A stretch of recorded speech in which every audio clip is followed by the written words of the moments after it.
You ever drive past a building and feel it watching you? Not haunted. Just waiting. This bank, it's been empty since '68. The vault door hangs open like a question nobody bothered to answer. The auction notice said, unclaimed safe deposit box contents. That's bureaucrat for, someone died and no one cared enough to. I'd been driving for 3 hours. My daughter's foreclosure notice was folded in my jacket pocket. 5,000. By the 18th, or the sheriff sells her house while she watches. Wells Fargo doesn't negotiate. They don't even remember your name. So when I saw box number 741 brass, cold, the number my father played in the lottery every week for 40 years, I figured, why not? Last 200 in my account. Might as well bury it somewhere appropriate. The key turned like it was glad to be used again. J. Morrison, manager. That title mattered in 1933. Bank managers were the last priests of a dying religion, the gold standard. They wore three-piece suits to collapse. This box, it didn't rattle when I pulled it. It sighed. Weight tells you everything. Weight is how you know if something's real. Inside a newspaper from March 1934, the rubber band holding it together turned to dust in my fingers. Headline: Gold hoarders face 10 years. Imagine that. 10 years for wanting to keep what was yours. FDR's executive order 6102 typed on executive watermarked paper made gold ownership a federal crime. They called it hoarding, like you were a dragon sitting on someone else's dreams. The leather ledger fell open to a date, March 10, 1933. That week, banks locked their doors across America. But J. Morrison, this manager, he was making entries. Special reserves. What does a man reserve when the world is taking everything back? A brass key. A glass vial that smells of cedar and formaldehyde. Formaldehyde is how you preserve what you can't afford to lose. Then the velvet pouch. Silk ribbon hiss. Inside, currency so crisp it crackles. But it's not the money. It's never the money. It's the photograph tucked between the bills. A woman at Ellis Island, 1908. No name. Just eyes that look like they've seen the future and decided to pack a suitcase. 3 silver dollars spilled out. They didn't ring, they sang. But the fourth coin didn't make a sound when it hit my palm. It absorbed the impact. The weight was wrong. The silence was worse. And then I saw it. 1933, the Double Eagle. St. Gaudens Liberty. Her torch held high like she's lighting a way out of something. They minted 445,000 of these in 1933. Melted. Every single one. Officially, 20 survived, stolen, smuggled, hidden in plain sight. This is not one of those 20. This is a ghost. The date feels raised under your thumb. You rub it the way you rub a worry stone. $20 of face value. $18.9 million of myth. But here's what the Red Book doesn't tell you. Holding this coin feels like holding a secret that could crush you. Authentication is a prayer you say with tools. Caliper clicks 34 millimeters, scale beeps 33.431 grams. Loop to the eye, in God we trust. But the real question, will God trust me with this? You don't measure. You just carry. The auction paddle was number 47. My birth year. You start seeing signs when you're desperate enough. The gavel cracked. Sold. 2. The men who drove 3 hours with a foreclosure notice in his pocket and walked out with a federal crime in his hand. Here's what they don't show on Antiques Roadshow: the paperwork. Insurance forms where you have to describe what you own while knowing you can never truly own it. The encrypted database that stores your secret next to 1,000 others. The thermal receipt that says $18,900,000, but means you are now a smuggler of history. The vault door closed with a sound like a coffin. I spun the dial, 23 right, 47 left, 19 right.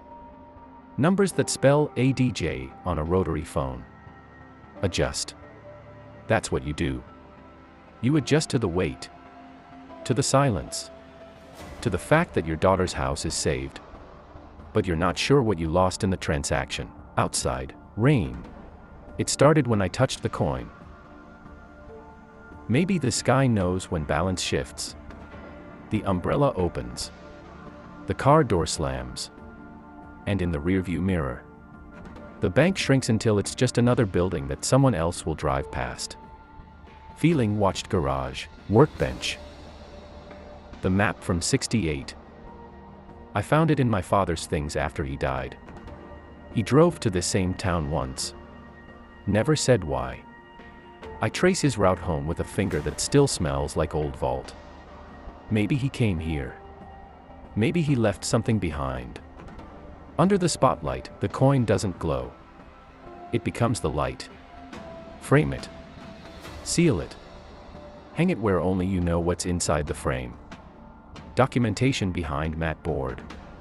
Wax seal your own design, a key with wings. Because that's what this is. A key that unlocks a room you can never enter. J. Morrison's ledger had a final entry. August 14, 1952. Personal silver transferred to box.